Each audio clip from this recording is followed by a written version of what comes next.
Les premiers chiffres de croissance dont nous disposons pour l'économie américaine font état d'une progression du PIB au second trimestre de 2,6% en rythme annualisé. L'analyse des contributions à la croissance nous indique que cette dernière a été tirée principalement par la consommation des ménages et a été pénalisée par l'investissement privé.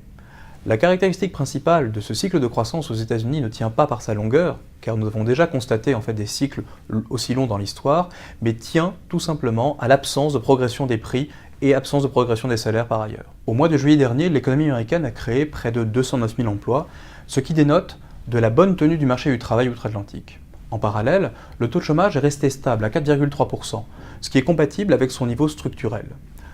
En dépit de ces bonnes nouvelles, nous constatons que les salaires primo n'augmentent pas et que l'inflation des biens et des services, elle, reste stable. Dans un tel contexte, quel sera le calendrier de la Fed d'ici à la fin de l'année?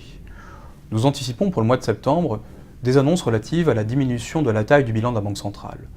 La diminution du bilan devrait intervenir de manière assez graduelle, ce qui ne devrait pas provoquer de hausse significative des taux d'intérêt à long terme. Toutefois, pour le mois de septembre, nous anticipons une augmentation du taux des Fed Funds de 25 points de base, la Fed attendant la fin de l'année pour pouvoir constater des hausses de salaire et une hausse de l'inflation qui ne s'est pas encore manifestée de manière significative aujourd'hui. Retrouvez l'ensemble de nos publications économiques sur notre site internet.